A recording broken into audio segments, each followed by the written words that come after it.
Gênesis capítulo 2, verso 18, diz assim: E disse o Senhor Deus, não é bom que o homem esteja só. Far-lhe-ei uma ajudadora idônea para ele. Pule lá para o verso 21. Então o Senhor Deus fez cair um sono pesado sobre Adão, e este adormeceu. E tomou uma das suas costelas e cerrou e fechou a carne em seu lugar. E da costela que o Senhor Deus tomou do homem, formou uma mulher e trouxe-a a Adão. E disse Adão: Esta é agora osso dos meus ossos e carne da minha carne. Esta será chamada mulher, porquanto do homem foi tomada. É um texto muito lido, principalmente quando a gente trata de famílias, trata do matrimônio. Eu pergunto uma coisa: quantos aqui são casados? Quantos casados temos? Olha que maravilha! Quanta gente casada. O casamento é uma bênção, sim ou não? Sim, foi Deus que criou, não pode ser uma coisa ruim.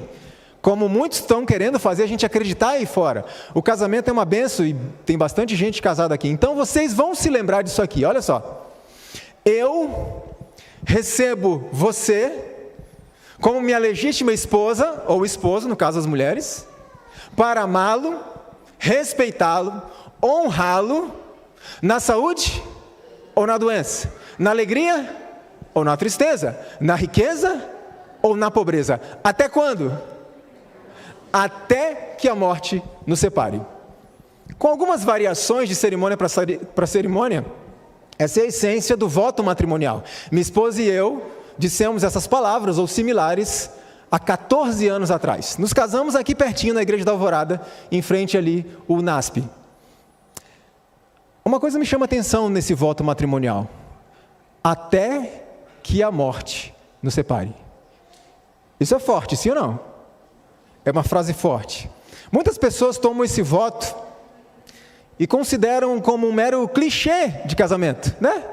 Apenas a parte de um processo burocrático para se conseguir casar com alguém. Então vou lá, é só repetir aquelas palavras e está tudo certo, mas poucos param para pensar na seriedade dessas palavras, nas implicações dessas palavras, até que a morte nos separe, em qualquer circunstância, até que a morte nos separe.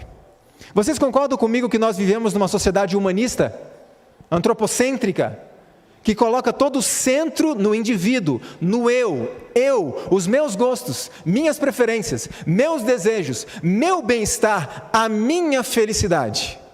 E aí eu me pergunto se há um espacinho para a vontade de Deus nessa lista. A igreja ela não está isenta de ser afetada por essa tendência.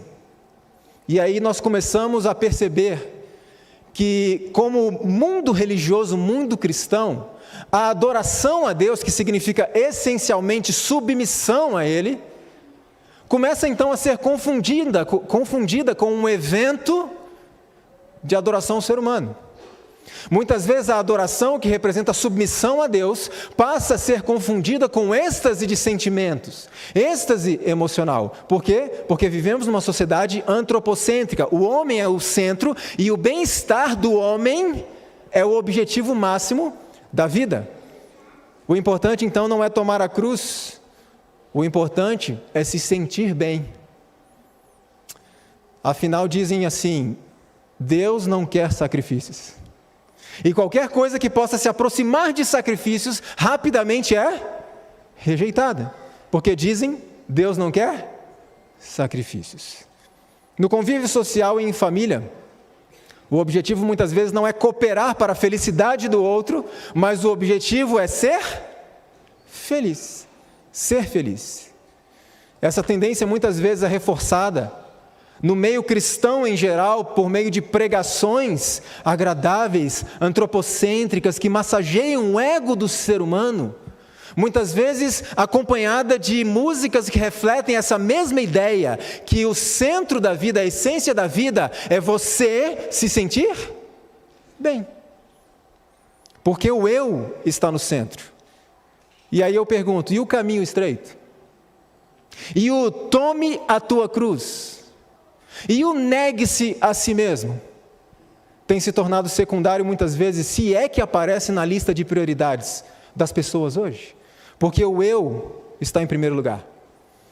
A psicologia moderna muitas vezes também está eivada de antropocentrismo e humanismo. Você é o centro, você tem que se sentir bem. Não é por acaso que nunca vimos uma geração como a de hoje com uma tremenda dificuldade de enfrentar e suportar frustrações. Irmãos, eu sou formado em matemática e algumas contas para mim não batem. Por exemplo, a ciência tem avançado em seus estudos, a psicologia, a psiquiatria, a medicina, a indústria farmacêutica, os medicamentos antidepressivos, tudo isso tem avançado muito, concordam comigo? Mas na mesma proporção tem avançado os casos de depressão, ansiedade e suicídio. Então para mim a matemática não está fechando, alguma coisa está tragicamente errada. Onde é que está o problema? O eu tem sido colocado no centro. O eu. Então eu pergunto, o matrimônio ficou isento dessa tendência? Não. Então se a pessoa com quem eu me casei não supre as minhas necessidades, não satisfaz as minhas expectativas, se ela não me faz feliz, esse casamento não me serve mais. Isso também é inculcado muitas vezes na mente dos jovens solteiros pelos seus próprios pais, quando estes dizem, filho, filha, procure alguém que te faça feliz. Porque o objetivo máximo da vida é eu ser feliz e não fazer alguém feliz. O casamento então deixa de ser uma instituição para a felicidade mútua e passa a ser uma máquina de autossatisfação, de autogratificação. Se o casamento não me atende, ele não serve para mim. E aí quando o matrimônio vai mal, a gente pensa que é só a família que é afetada. Mas vai muito além disso. Eu quero compartilhar um texto aqui com vocês. Olha só, o coração da sociedade, da igreja e da nação é o quê? O lar, o coração. A felicidade da sociedade, o êxito da igreja, a prosperidade da nação dependem das influências de onde? Domésticas, das influências do lar. Veja, a prosperidade da nação depende das influências domésticas. Irmãos, a prosperidade da nação, o que torna uma nação próspera não é a política, não são as passeatas, não são as manifestações de rua que tornam uma nação próspera. O que é que torna uma nação próspera? Famílias bem ordenadas, a influência de famílias bem ordenadas. Agora, a nossa sociedade hoje tenta destruir as famílias. A nossa sociedade hoje tenta desconstruir o conceito de família. E quando eu falo conceito de família, estou falando do conceito bíblico e divino, homem e mulher, e filhos, logicamente. Então a sociedade tenta desconstruir isso, só que tem um detalhe, a família é o alicerce de uma sociedade, sim ou não? Eu não sei se tem algum engenheiro aqui, mas na verdade não precisa ser engenheiro para entender isso. É possível manter um prédio de pé destruindo o seu alicerce? Faz sentido isso? Não. Então não é possível haver uma nação próspera e saudável destruindo o seu alicerce, que é a família. E muitos estão tentando destruir esse alicerce. No âmbito da Igreja Adventista do Sétimo Dia, há muitos irmãos que dizem assim, essa igreja vai ser reavivada quando? Onde é que está o reavivamento dessa igreja? Eu estou esperando o reavivamento dessa igreja. E muitos não percebem uma coisa muito importante. Sabe o que é? Preste atenção nisso. Se houvesse mais genuína religião aonde? No lar, doméstica, haveria mais poder? Isso aqui é tão impressionante, irmão, sabe por quê? Enquanto muitas pessoas estão dizendo, eu estou esperando o reavivamento dessa igreja, o que está acontecendo com essa igreja? Essas pessoas não percebem que, na verdade, é a igreja que está esperando o quê? O meu reavivamento. Então, esqueça essa história de estou aguardando o reavivamento da igreja. Lembre-se, a igreja está esperando o seu. Porque se houver religião verdadeira e genuína dentro de casa, então, logicamente, haverá poder na igreja. Por isso o apóstolo Paulo, quando ele faz uma descrição do que é um verdadeiro líder cristão, olha só o que ele declara: que governe bem a sua própria casa, tendo seus filhos em sujeição, com toda a modéstia, Porque se alguém não sabe governar a sua própria casa, terá cuidado da igreja de Deus? É um raciocínio simples e lógico, sim ou não? Liderança cristã que governe bem a sua própria casa. Agora eu pergunto, qual é o nível de santidade com o qual Deus investiu o matrimônio, investiu o casamento? Preste atenção nestas palavras. Venerado seja entre todos o matrimônio e o leito sem mácula. Quando o apóstolo Paulo fala a palavra venerado, palavra traduzida, significa uma altíssima consideração, uma reverência ao matrimônio. O matrimônio ele deve ser reverenciado. Não é uma simples instituição, é algo muito mais sério. Existe um texto escrito pelo irmão White no livro O Maior Discurso de Cristo, eu acho que eu não coloquei aqui no slide. Preste atenção no que esse texto diz. Jesus chamou a atenção para os abençoados dias do Éden, quando Deus declarou tudo muito bom. E tiveram origem o casamento e o sábado, instituições gêmeas. Olha que impressionante, instituições gêmeas para a glória de Deus no benefício da humanidade.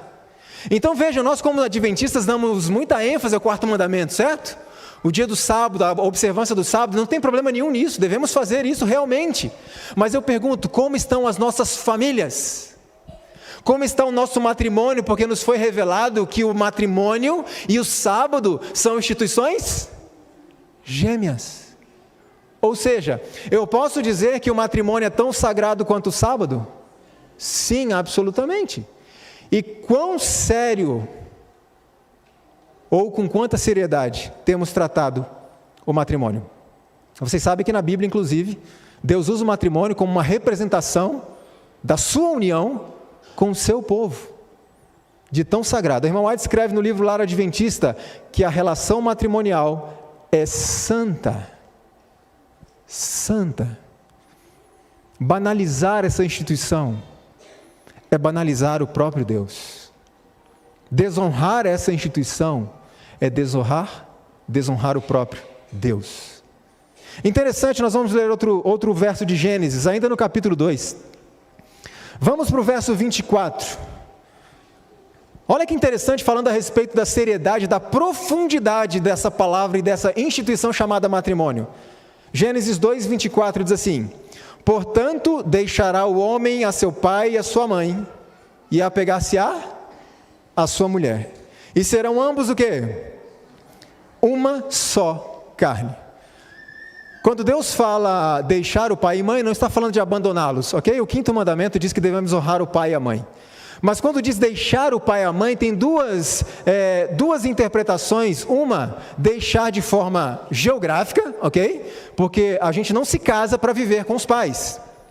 E o outro aspecto significa que o cônjuge passa a ser a prioridade do outro. O cônjuge, preste atenção nisso, o cônjuge é mais importante para nós do que os nossos pais. Sim ou não? Sim ou não? Guarde isso. O cônjuge é mais importante para nós do que os nossos pais. Então, quando a Bíblia diz, o homem se apegará, apegar-se-á à sua mulher, a palavra hebraica que foi traduzida como se apegar, é uma palavra que é usada quando você está colando duas coisas, quando você está soldando duas coisas. Por isso que Adão disse, essa agora é osso dos meus ossos, carne da minha carne, porque agora não são mais duas pessoas, agora é uma só. Ou seja, a minha esposa, ela é uma parte de mim. Isso é sério ou não é, irmãos? Isso é profundo ou não é? Uma só carne. E quando a gente fala sobre uma só carne, aí há uma referência também à relação sexual. Eu preciso fazer uma pergunta importante para vocês. O plano de Deus para a relação sexual é que nós tenhamos uma relação sexual com quantas pessoas durante a nossa vida? Com quantas pessoas? Uma pessoa durante toda a vida. Isso é algo tão importante. Eu não sei quantos já ouviram falar sobre microquimerismo. Alguém já ouviu falar? Microquimerismo? Existem alguns estudos voltados a essa questão. O microquimerismo é um fenômeno biológico que funciona da seguinte forma. é encontrado ou são encontrados fragmentos de DNA numa pessoa, mas esses fragmentos de DNA não pertencem a ela, pertencem a outro indivíduo. Tudo bem, isso não surpreende muito. Por quê? Uma mulher, por exemplo, eles estudaram várias mulheres e encontraram fragmentos de DNA masculino nessas mulheres, e isso não surpreendeu ninguém inicialmente. Por quê? Porque esses fragmentos de DNA vinham do seu avô, do seu pai, muitas vezes do filho que ela teve. Mas o que surpreendeu os cientistas durante esses estudos é que eles encontraram fragmentos de DNA masculino em mulheres sem filhos, e ao estudar aqueles fragmentos perceberam que não pertencia ao avô e não pertencia ao pai. E eles ficaram intrigados de onde vieram esses fragmentos de DNA, se não é do filho, do pai, do avô, de ninguém da família. E algumas teorias a ciência tem a respeito disso. E uma das possibilidades que a ciência declara é que esses fragmentos de DNA tenham sido absorvidos pela mulher por meio de relação sexual. Você sabe o que isso significa? Uma das hipóteses levantadas pela ciência é que uma mulher pode absorver fragmentos de DNA durante toda a sua vida, tantos fragmentos a ponto de alterar o seu fenótipo, ou seja, a sua aparência física e o seu estado geral de saúde. Isso vai além. Esses fragmentos de DNA são passados para quem? Para os filhos desta mulher. E uma das hipóteses, estamos trabalhando com hipóteses, uma das hipóteses da ciência é que um filho pode carregar traços e temperamentos de parceiros sexuais que a mãe teve durante a sua vida. Isso é sério, irmãos? Então veja, a relação sexual foi criada por Deus para ser praticada entre um homem e uma mulher dentro dos limites do matrimônio, com uma pessoa a vida toda. Porque uma só carne é muito mais profundo do que morar junto. Lembre-se sempre disso. Agora, por que isso é importante? Eu vou falar um pouco mais sobre isso à tarde e amanhã de manhã. Porque, irmãos, existem pessoas hoje que lutam contra inclinações ao mal, inclinações à sexualidade, por exemplo, que elas nem sabem de onde vieram essas inclinações. E muitos receberam isso, sabe de quem? Dos seus próprios pais. Daí a importância de vencer esse grande inimigo chamado pornografia. Sabe por quê? A irmã White diz que de pessoas assim nascem filhos altamente sensíveis à sexualidade. E a luta espiritual na vida desses filhos vai ser muito mais intensa. Por culpa de quem? Dos seus pais. Então veja como o pecado ele se propaga.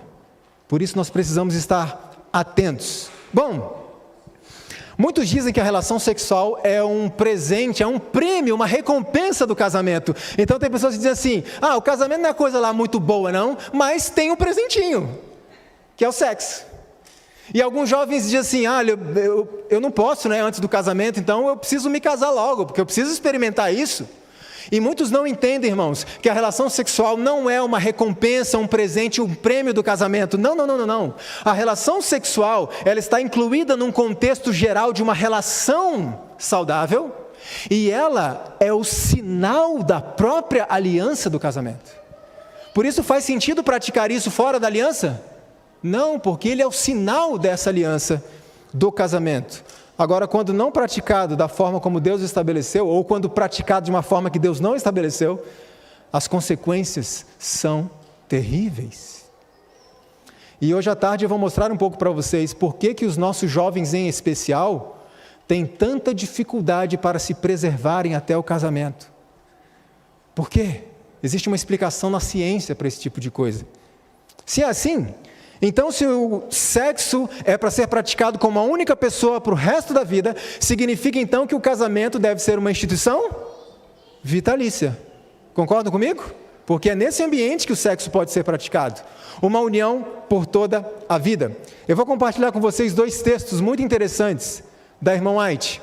Esse aqui eu citei anteriormente. Veja só, se é uma relação para a vida inteira, de que forma eu devo pensar nisso? O vínculo de família é o mais íntimo, o mais terno e sagrado de quantos da terra? De todos da terra. foi designada a ser uma bênção à humanidade, e assim o é, sempre que se entre para o pacto matrimonial. De que forma? Inteligentemente. Geralmente, quando você pergunta a um jovem, você vai se casar? Vai. Por que você vai casar com essa pessoa? A resposta é, porque eu gosto dela, porque eu amo, porque é legal, porque me faz bem, porque a gente se dá bem junto. Mas a irmã White diz, temos que tomar essa decisão de forma inteligente, não emocional. E hoje à tarde ou amanhã, agora eu não lembro bem, mas eu vou falar sobre isso. Eu vou falar um pouquinho para os solteiros que pretendem se casar. Por que muitos solteiros estão, como se diz, pegando fogo? E existe uma solução para esse problema. É simples, dá trabalho, mas é algo simples de se entender. Por quê? E muitos então entram para o concerto matrimonial não de forma inteligente, mas desta forma. Veja, se há qualquer assunto que deveria ser considerado com razão, com o que mais? Calma. Jovens que ainda não se casaram aqui pretendem, calma. Não, Leandro, mas eu preciso me casar porque eu já estou na idade. Vem cá, quem foi que te disse qual é a idade para se casar? Quem foi que disse? Eu tenho 35 anos, não me casei ainda, já passei da idade. Quem disse qual é a idade? Calma. E juízo desapaixonado. É este o assunto do matrimônio. Mas a ideia predominante é a de que nesta questão, os sentimentos é que devem ser o guia. E quando os sentimentos guiam, a Bíblia diz que o coração é o quê? Ser guiados pelo sentimento é uma boa ideia? Não, mas isso é o que a mídia quer implantar na mente dos nossos jovens. Siga o seu coração, e a Bíblia diz, seu coração é enganoso. Não vai dar certo isso. Por que é tão importante pensar bem antes de tomar essa decisão? Porque é uma instituição vitalícia, para a vida inteira. E quando você diz sim no altar, você pode até pensar que estão aqui seus amigos, seus familiares testemunhando, mas não são apenas os amigos e os familiares. Querem ver quem mais está ali? Que o noivo e a noiva, em presença do universo celestial, se comprometam a amar-se mutuamente, como Deus lhes ordenou que fizessem. Então, quando homem e mulher dizem sim ali no altar, quem é que está testemunhando? Todo o céu. E quando eu digo sim, o céu anota, registra, ratifica essa decisão. Não é um mero voto, isso é um juramento que o céu registra. Um juramento para a vida toda. Muitas pessoas me procuram pedindo ajuda. E muitas delas me dizem assim, não aguento mais meu cônjuge. Ele é muito enjoado. É claro, irmãos, as pessoas que me procuram com problemas conjugais, se for um homem eu atendo, se for uma mulher eu empurro para minha esposa. Fica a dica para os irmãos conselheiros dessa igreja. Homens, não se dá conselhos matrimoniais para uma mulher, ok? Não faça isso. Então muitos homens me dizem, minha mulher é chata, é enjoada, é grosseira, é indiferente. E uma das perguntas que eu costumo fazer, irmãos, é a seguinte: irmão, com todo respeito, você consultou a Deus antes de se casar com ela? A resposta geralmente é... Então muitas vezes a gente não consulta a Deus antes de tomar essa decisão, e quando as coisas dão erradas, a gente põe a culpa em quem? Em Deus. Jovens, consultem a Deus. Orem muito antes de tomar essa decisão que vai influenciar o resto da vida de vocês e da vida da pessoa com quem vocês vão se casar. E filhos que porventura venham. Oramos fervorosamente antes de tomarmos essa decisão, antes de escolhermos um companheiro, uma companheira. E muitos chegam ao ponto de dizer assim, Leandro, olha só, Deus quer que eu seja feliz. Então Ele não vai se importar se eu me divorciar dessa pessoa. Irmãos, não é que Deus fique chateado quando um casal se divorcia. A palavra de Deus diz que Deus odeia o divórcio. Não é que Ele fica chateadinho. Ele odeia o divórcio.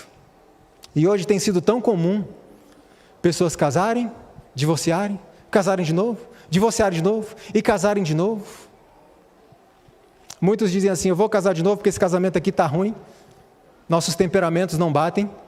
E as pessoas se enganam achando que um novo casamento não terá uma circunstância de ter que harmonizar temperamentos também. Ou não terá? Qualquer relação a gente tem que se adequar ao temperamento um do outro, sim ou não? E mudar muito do nosso temperamento também. O fato de mudar de relação não muda isso. E muitas pessoas não estão resolvendo o problema quando se divorciam em casa de novo. Elas estão transferindo o problema para outra casa. E o problema continua. Vamos falar muito sério agora? Mais sério ainda.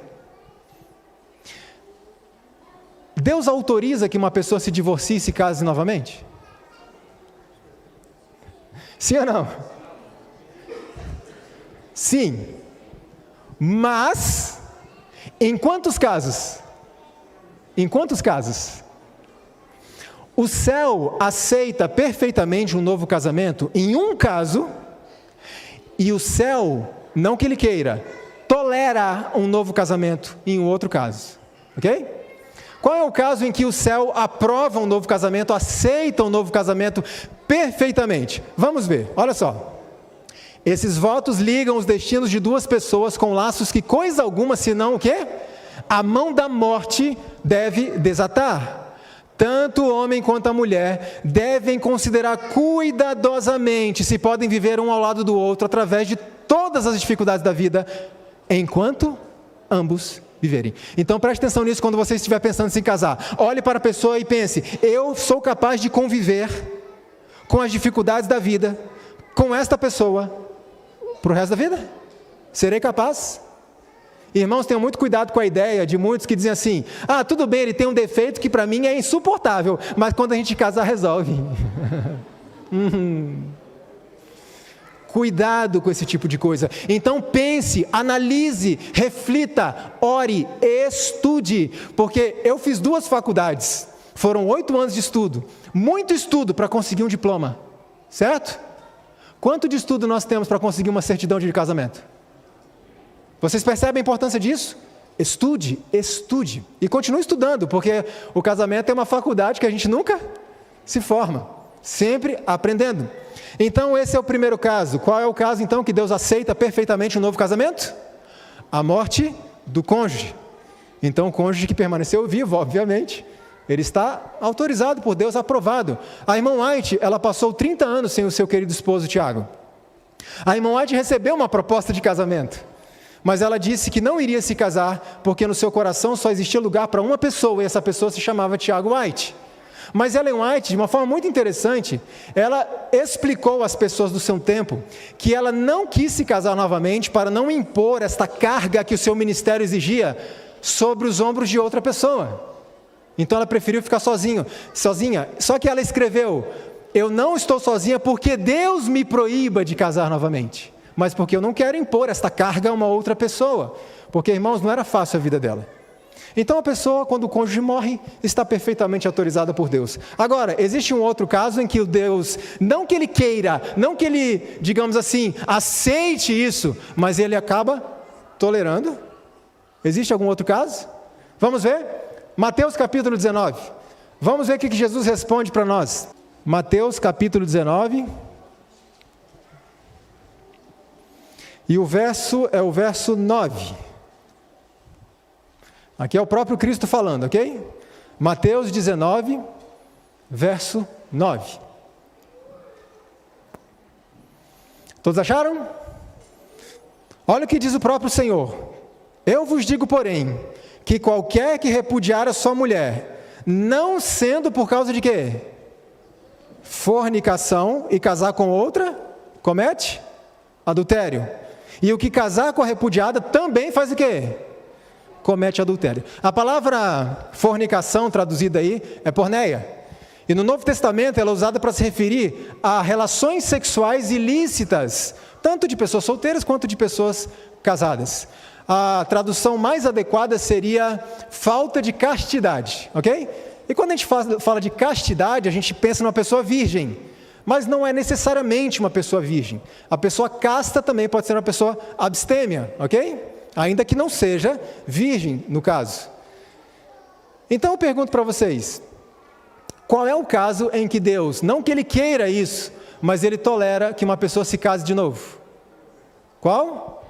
O adultério. Vamos ver?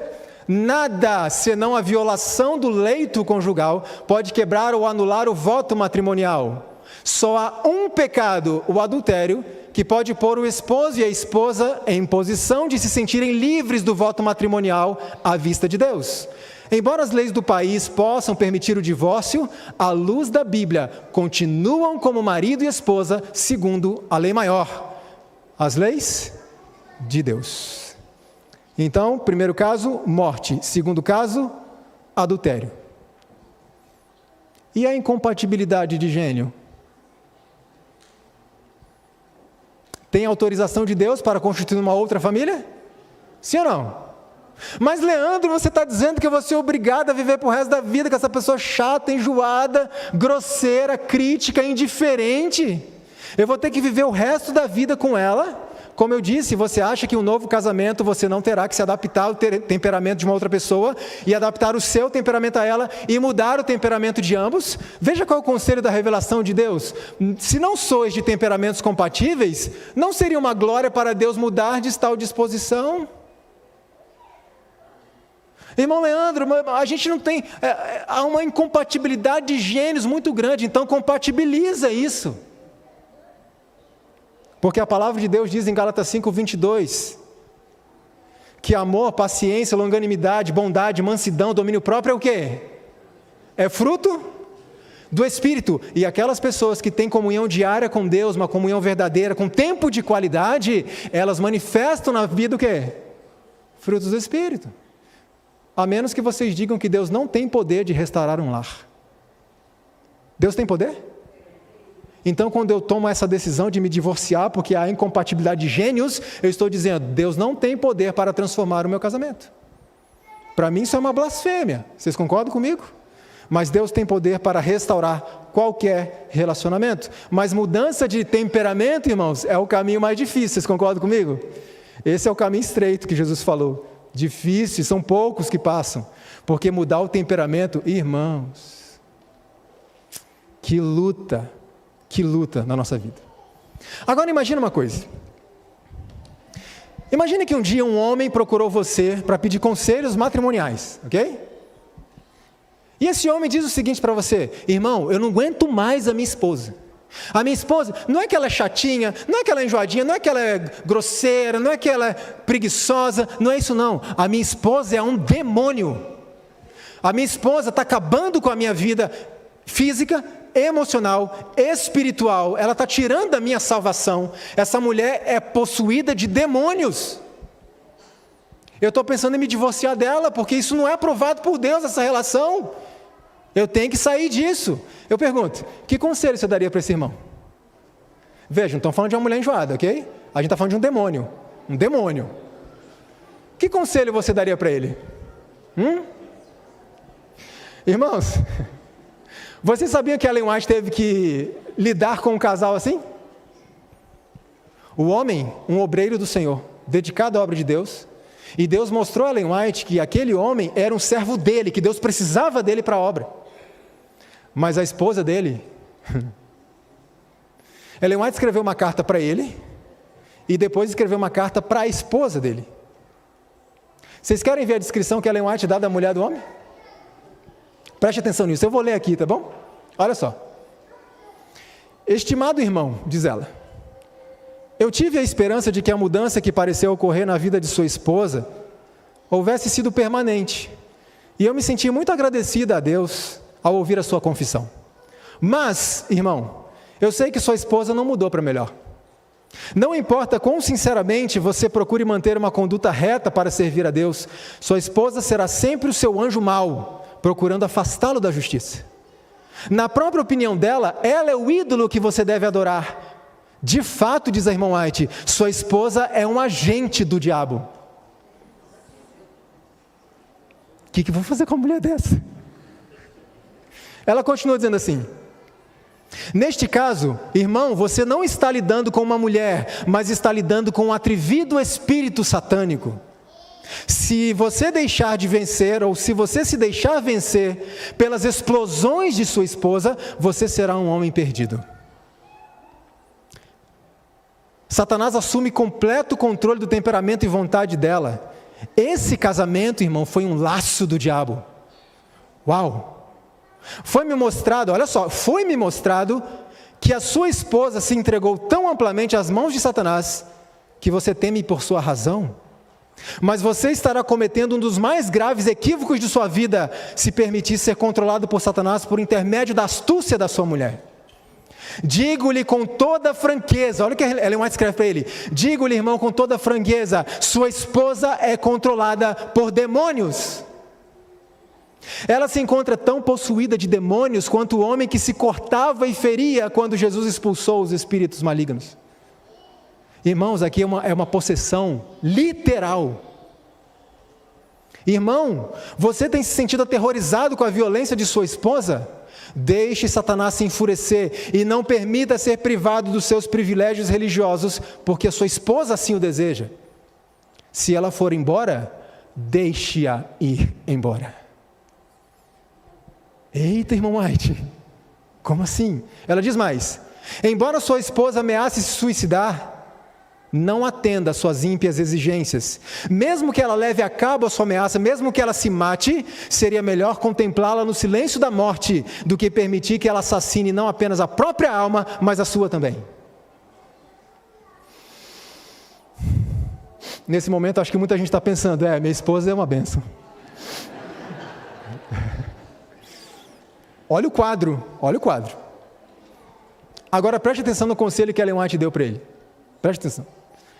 A melhor coisa que o irmão tem a fazer com esta mulher, de espírito infantil, tão autoritária, tão insubmissa, tão incontrolável, é levá-la para a casa da mãe dela, deixando-a com aquela que é a responsável por ela ser quem ela é.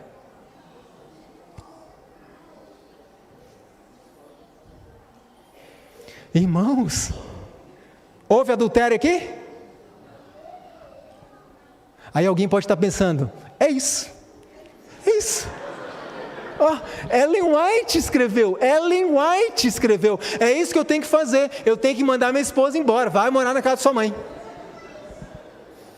A carta acabou? Preste atenção nisso.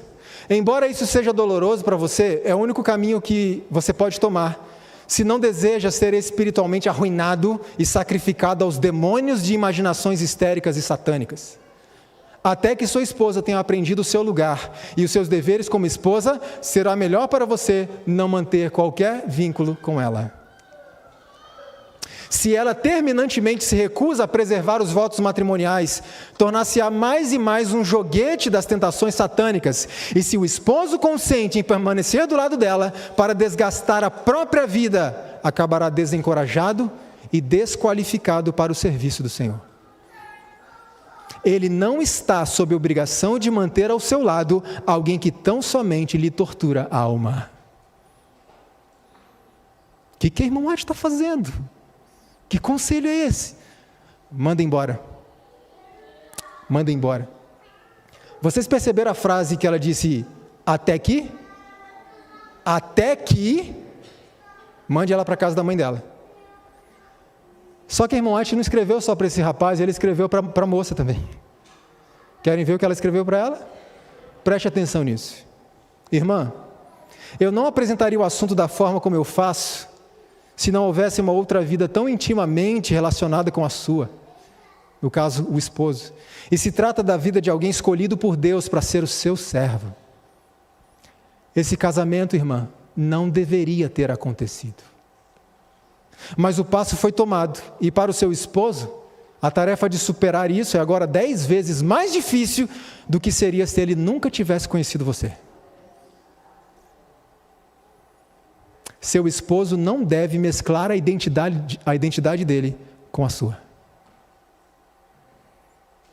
Aí muitos podem pensar: pronto, é isso que eu tenho que fazer, manda a mulher embora. Irmãos, vocês estão entendendo que é um caso extremo aqui, sim ou não? Muito extremo. Só que a carta não terminou. Ellen White conclui dizendo a essa mulher assim: Mas o voto matrimonial que une o marido ou a esposa deve permanecer intacto. Intacto. Divórcio? Novo casamento? Por isso a expressão até que, Ellen White disse, mande ela para a casa da sua mãe, até que ela mude. E quando ela mudar, receba imediatamente a sua esposa de volta, porque o voto matrimonial não pode ser quebrado nessa hipótese. Aí eu pergunto, alguém aqui tem um demônio dentro de casa? Irmãos, muitas pessoas estão se divorciando e casando novamente pelos motivos mais banais, sendo que um homem que tinha um demônio literal dentro de casa, sua esposa era possuída literalmente por um demônio para arruinar a sua vida espiritual. Deus diz, divórcio? Vocês concordam comigo que existem circunstâncias em que é necessário uma separação física? Sim ou não? Esse foi um caso extremo. Há outros casos, por exemplo, quando há violência dentro de casa, violência doméstica, é pela segurança de uma esposa, é importante que ela se separe fisicamente do seu esposo, mas o voto matrimonial permanece intacto diante de Deus. Isso é sério, irmãos? Por isso a irmã White disse o seguinte: sede tão firmes aos votos matrimoniais como o aço, recusando-vos por pensamentos, olha como é mais profundo, por palavras e por ação, a manchar vosso registro, como um homem ou mulher que teme a Deus e guarda os seus mandamentos. Significa que divórcio nem por pensamento. Porque para Deus, o que a gente pensa no nosso coração, assim a gente é como se estivesse praticando. Então eu pergunto a vocês, qual é a próxima desculpa mesmo? Morte e adultério. Só. É claro, meus irmãos, eu ouço muitas pessoas falarem assim, olha, eu estou casado há 50 anos e eu estou honrando o meu voto, o compromisso que eu fiz, e você vai ver, é um casamento miserável. Essa é a vontade de Deus? Eu vou ficar aqui vendo esse casamento miserável, desgraçado, só para honrar o voto que eu fiz. Isso honra o Senhor? Não. Qual é a solução? De você? Não. Transformação. Transformação de vida. Transformação de caráter. Porque Deus criou o casamento para ser uma bênção para o ser humano, para que o casal fosse feliz um ao lado do outro. É interessante que minha esposa e eu nos casamos em 2008, aqui na Igreja da Alvorada, e foram 2 pastores que oficiaram, o pastor Elias Brenha e o pastor Wallace Barbosa, que hoje é o diretor de Lar e Família da Divisão Sul-Americana. E o pastor Wallace, ele olhou para os meus pais que estavam ali e disse, olha, irmãos, vou falar uma coisa com muito respeito a vocês, tá? Vou falar uma coisa para o filho de vocês aqui, com muito respeito. Ele olhou para mim e disse assim, Leandro, seja homem. Seja homem. E ele completou dizendo, o homem de verdade, ele dá a palavra dele e faz o quê? E cumpre. E isso é fundamentado num princípio bíblico, certo? Quem habitará no tabernáculo do Senhor? Existe uma lista ali de características e uma delas é aquele que faz um voto para prejuízo próprio, mas mesmo assim, não muda. A Nova Versão Internacional diz, aquele que mantém sua palavra mesmo quando sai prejudicado. Mas como eu disse, não é a intenção de Deus que a gente tenha um casamento miserável. Mas quando a gente entende a santidade do matrimônio, quando os problemas vêm, a gente não vai descartar, a gente vai trabalhar para resolver. Agora, qual é a única maneira de um casal? Veja, homem e mulher que vieram de famílias diferentes, com experiências diferentes, temperamentos diferentes, educação diferente. Como esses 2 indivíduos podem se tornar um só e viver uma vida feliz e harmônica? Só tem um jeito. Sabe como? Se ambos se submeterem ao mesmo Deus. Querem ver como isso é interessante? Olha só. Me responda uma coisa. Qual é a única maneira de esposo e esposa se aproximarem um do outro? Considerando Deus aqui no topo. Qual é a única forma? Se ambos individualmente fizerem o quê? Se aproximarem de Deus. À medida que o casal ou um dos dois começa a se afastar de Deus, o que acontece com a harmonia deles? Então eu faço uma pergunta importante: como está a vida devocional no seu lar? E eu não estou falando apenas do culto familiar, especialmente do culto individual. Irmãos, Jesus disse que sem mim nada podeis fazer. Então guarde o que eu estou falando. Qualquer casamento que não tenha como base a relação com Cristo, estudo diário da palavra, oração individual e em família, não é que vai fracassar. Já fracassou, você que não percebeu. Porque Cristo disse que sem mim? E o que quer dizer nada? Nada. Como é que está a vida devocional no seu lar? Agora, tem um detalhe para nós concluirmos. É possível que um casal tenha uma vida devocional individual e em família perfeita, digamos assim, entre aspas, fervorosa, busquem a Deus com muita intensidade todos os dias, e mesmo assim o casamento esteja doente? Permaneça doente? Vamos mudar a pergunta. Imagina uma pessoa que se alimenta bem, ela come alimentos saudáveis, ela come direitinho, nos horários direitinho, se alimenta muito bem, ingere muito alimento nutritivo. É possível que essa pessoa assim mesmo permaneça doente? Sim ou não? Sim. Desde que no corpo dela haja pequenos organismos que estejam sugando a sua nutrição. Que organismos são esses? Que organismos são esses? Parasitas. Uma pessoa pode viver os 8 remédios de Deus, reforma de saúde, e continuar doente, se ela tiver no seu corpo o quê? Parasitas. Porque os parasitas roubam a nutrição. Eles roubam isso. Então significa que mesmo que um casal busque a Deus com fervor individualmente e em conjunto, é possível que o casamento deles não progrida? Não tenha sucesso? Sim. Se tiver o que dentro do lar? Parasitas. Que estejam roubando a nutrição espiritual desse casal. Irmãos, eu posso falar sem medo de errar. O maior parasita que existe hoje para roubar a nutrição espiritual de um casal se chama pornografia. Pornografia. E eu quero mostrar umas coisas para vocês. Lá em 1953, Hugh Hefner publicou a primeira revista Playboy. Até então, apenas revistas com mulheres nuas. Mas o tempo passou e na década de 70 surgiram os VHS, o videocassete que os jovens hoje acho que nunca pegaram em um. Então, naquele tempo, os homens não precisavam mais ir até aqueles cinemas esquisitos localizados nos piores lugares da cidade para assistir um filme pornográfico. Agora eles poderiam levar para casa, mas tinha um problema ainda.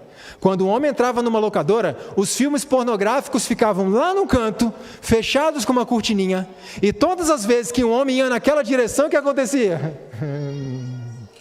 O povo em volta, já vai. E o pior é que quando ele entrava lá e pegava aquele vídeo, ele voltava para ir até o balcão, e não era um pendrive, um disquete, um CDzinho, era um VHS que parecia um livro. E todas as pessoas ficavam olhando. E quando ele chegava ao balcão, o rapaz do balcão ainda ia fazer a ficha dele. Então esse tipo de constrangimento acabava inibindo um pouco o uso. Mas então surge a internet. E a internet muda tudo e transforma a pornografia num material ilimitado, rápido, discreto. E de 70% a 80% do material pornográfico disponível na internet hoje, 70% a 80% é gratuito. Gratuito. Agora a pessoa não precisa mais pegar aquela fita enorme, ir para casa e botar no videocassete naquela televisão de tubo que ficava onde? No meio da sala, correndo o risco de alguém chegar bem na hora. Agora a tela pode ser levada para dentro do quarto, a tela pode ser levada hoje no bolso, muito discreto. E aí chega a pandemia de Covid-19. Sabe qual foi o resultado? Foi esse daqui. Acesso a sites pornôs cresce 600% em período de home office. Se os números eram assustadores, o número foi multiplicado por 6. O faturamento mundial da indústria pornográfica em 2006, mais de 15 anos atrás, era de 97 bilhões de dólares. Isso naquele tempo era mais do que o dobro do faturamento da Microsoft. Nos Estados Unidos, naquele ano, a indústria faturava 13 bilhões de dólares. Espera aí, matemática não está fechando. Eu disse que de 70% a 80% da pornografia na internet hoje é o quê? Gratuita. Como que com 20%, 30% ganha isso aqui? Hoje à tarde eu vou falar um pouco sobre a fisiologia do cérebro. A fisiologia explica esse fenômeno. No ranking da pornografia, os Estados Unidos está em primeiro lugar e o Brasil em segundo.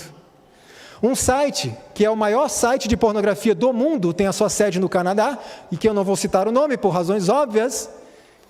Esse site ele emite relatórios periódicos dos movimentos no seu site. E o último relatório que eles emitiram foi de 2019. E veja que estarrecedores os números. 42 bilhões de acessos eles tiveram naquele ano. Isso representa 115 milhões de acessos por dia, 80 mil acessos por minuto, mais de 1.000 acessos por segundo. Eu estou falando de um site. E são milhares espalhados pelo planeta. Um site. 32% dos usuários eram mulheres. 4% eram homens acima de 65 anos de idade. E eu recebo e-mails de idosos, irmãos. 76% do acesso vinha então do celular, é claro, o aparelho mais discreto. Você sabe qual é a média de idade para a primeira exposição à pornografia? A média? Entre 11 e 13 anos de idade. Sendo uma média, significa que pessoas têm acesso muito mais jovens. E eu recebo muitas mensagens, inclusive, de um jovem que me disse que teve seu primeiro contato com a pornografia com 5 anos de idade. Sabe como? O papai botava ele no colo para assistirem juntos.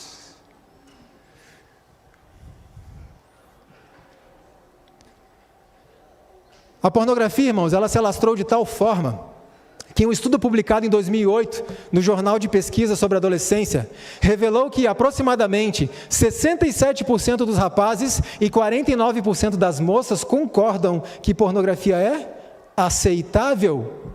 E a coisa começou a crescer tanto que nos Estados Unidos, esses 16 estados que estão marcados em vermelho, até o ano de 2020, já haviam aprovado resoluções declarando a pornografia como um problema de saúde pública. E eu vou falar de saúde um pouco hoje à tarde. Como é que ela afeta a nossa saúde mental? A irmã White escreveu: o mundo está entregue aos prazeres, prevalece a imoralidade. O quadro é aterrorizante. Irmãos, você sabe quem é que alimenta essa indústria? São os produtores? São os atores? Sabe quem alimenta? Você que assiste. Você é o responsável. Porque se não há demanda, não precisa de produção. E à tarde eu vou mostrar o quanto isso tem afetado a nossa sociedade hoje. Eu vou mostrar para vocês como aquilo que fazemos na privacidade do nosso quarto está matando a sociedade. Está destruindo a vida de pessoas que a gente nem sabe quem é. Quem consome é que é responsável. E eu não estou falando isso para desesperar ou para colocar um peso maior do que o peso que muitos já sentem, aqueles que usam isso daqui. Eu estou dizendo isso para despertar, porque a gente precisa começar a assumir responsabilidades e parar de agir como coitadinhos que não consigo vencer porque a minha natureza é pecaminosa. Ei, a tua natureza te empurra para o pecado, mas a decisão é sua e minha. Chega de agir como pobrezinhos coitadinhos, porque enquanto a gente continuar agindo dessa forma, a gente vai ser o quê? Pobrezinhos coitadinhos. E soldados não vencem guerras agindo como pobrezinhos coitadinhos. Mas será que há remédio? Há remédio. Quem então se colocará ao lado do Senhor? Quem ajudará a rechaçar esta onda de imoralidade, de misérias e ruínas que está enchendo o mundo? Levante a sua mão e diga: Senhor, eis-me aqui. Me envia, eu estou aqui para lutar. Mas para que possamos libertar pessoas do pecado, nós precisamos primeiro ser libertos, porque não podemos dar aos outros aquilo que nós não temos. Mas será que tem solução? E eu quero ler o último texto. Há remédio para a alma enferma de pecado. Esse remédio está onde? Precioso Salvador. A sua graça é suficiente para o mais fraco dos seres. Amém? Amém? A sua graça é suficiente para o mais fraco dos seres. Louvado seja o Senhor, porque existe solução.